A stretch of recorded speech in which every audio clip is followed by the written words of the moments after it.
Cricket ಲೋಕಕ್ಕೆ entry ಕೊಟ್ಟು cricket ಲೋಕದ ಬೌಲಿಂಗ್ ಸಾರ್ವಭೌಮ ವಿಶ್ವ ಕನ್ನಡಿಗ ಪದ್ಮಶ್ರೀ ಅನಿಲ್ ಕುಂಬ್ಳೆ. ಹಂಸಲೇಖ ಸರ್, ನಿಮ್ ಪ್ರೇಮ ಲೋಕ ಶುರು ಆದಾಗ ನಮ್ ಕ್ರಿಕೆಟ್ ಲೋಕ ಶುರು ಆಯ್ತು.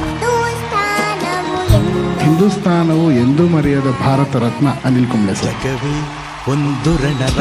ಮನಸ್ಸಿಗೆ ಇಳಿದ್ರೆ ಕಮ್ಮಿಟ್ಟು, ಕಾಣಕ್ಕೆ ಇಳಿದ್ರೆ ವಿಕೆಟ್.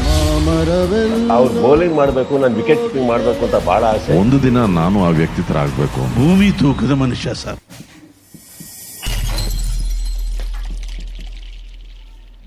ಟೀಮ್ ಇಂಡಿಯಾದ ಜಂಬವೆಂದೇ ಫೇಮಸ್ ಆದ ಲೆಗ್ ಸ್ಪಿನ್ನರ್ ಬೌಲರ್ ಆಗಿದ್ದ ಅನಿಲ್ ಕುಂಬ್ಳೆ ಅವರು ಭಾರತ ಕ್ರಿಕೆಟ್ ತಂಡಕ್ಕೆ ನೀಡಿದ ಅವರ ಕೊಡುಗೆಗಳು ತುಂಬಾನೇ ಇದೆ.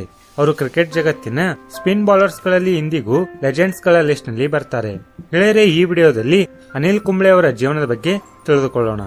ಅನಿಲ್ ಕುಂಬ್ಳೆ ಅವರ ಜನ್ಮವು 17ನೇ ಅಕ್ಟೋಬರ್ 1970ರಂದು ಬೆಂಗಳೂರಿನಲ್ಲಿ ಆಗುತ್ತೆ.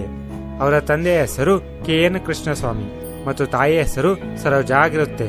ಅನಿಲ್ ಕುಂಬ್ಳೆ ಅವರು ತಮ್ಮ ಪ್ರಾಥಮಿಕ ಶಿಕ್ಷಣವನ್ನ ಹೋಲಿ ಸೆಂಟ್ ಇಂಗ್ಲಿಷ್ ಸ್ಕೂಲಿಂದ ಮತ್ತು ಹೈಸ್ಕೂಲ್ ಅನ್ನ ನ್ಯಾಷನಲ್ ಹೈಸ್ಕೂಲ್ ಬಸವನಗುಡಿಯಿಂದ ಮುಗಿಸಿ, ಮುಂದೆ PUC ಯನ್ನ ನ್ಯಾಷನಲ್ ಕಾಲೇಜ್ ಬಸವನಗುಡಿಯಿಂದ ಮುಗಿಸಿ, ಕೊನೆಗೆ ಬ್ಯಾಚಲರ್ ಆಫ್ ಇಂಜಿನಿಯರಿಂಗ್ ಅನ್ನ ಮೆಕ್ಯಾನಿಕಲ್ ಬ್ರಾಂಚ್ ನಿಂದ ರಾಷ್ಟ್ರೀಯ ವಿದ್ಯಾಲಯ ಕಾಲೇಜ್ ಆಫ್ ಇಂಜಿನಿಯರಿಂಗ್ ನಿಂದ ಮುಗಿಸಿಕೊಳ್ಳುತ್ತಾರೆ. ಇನ್ನವರ ಕ್ರಿಕೆಟ್ ಕರಿಯರ್ ಬಗ್ಗೆ ಮಾತಾಡಿದರೆ, ಅನಿಲ್ ಕುಂಬ್ಳೆ ಅವರು ತಾವು 13 ವರ್ಷವರಿದ್ದಾಗ ಯಂಗ್ ಕ್ರಿಕೆಟ್ ಕ್ಲಬ್ಗೆ ಸೇರ್ತಾರೆ. ಮುಂದೆ ಅವರ ಒಳ್ಳೆಯ ಬೌಲಿಂಗ್ ನಿಂದಾಗಿ ಅವರನ್ನ ಫಸ್ಟ್ ಕ್ಲಾಸ್ ಕ್ರಿಕೆಟ್ಗೆ ಸೆಲೆಕ್ಟ್ ಮಾಡಲಾಗುತ್ತೆ ಮತ್ತು ಅವರು ತಮ್ಮ ಮೊದಲ ಫಸ್ಟ್ ಕ್ಲಾಸ್ ಕ್ರಿಕೆಟ್ ಮ್ಯಾಚ್ ಅನ್ನ ಹೈದರಾಬಾದ್ ತಂಡದ ಎದುರಿಗೆ ಆಡ್ತಾರೆ. ಇಲ್ಲಿನ ಅವರ ಪರ್ಫಾರ್ಮೆನ್ಸ್ ಅನ್ನ ನೋಡುತ್ತಾ ಅವರಿಗೆ ಭಾರತದ ಅಂಡರ್-19 ತಂಡಕ್ಕೆ ಆಯ್ಕೆ ಮಾಡಲಾಗುತ್ತೆ.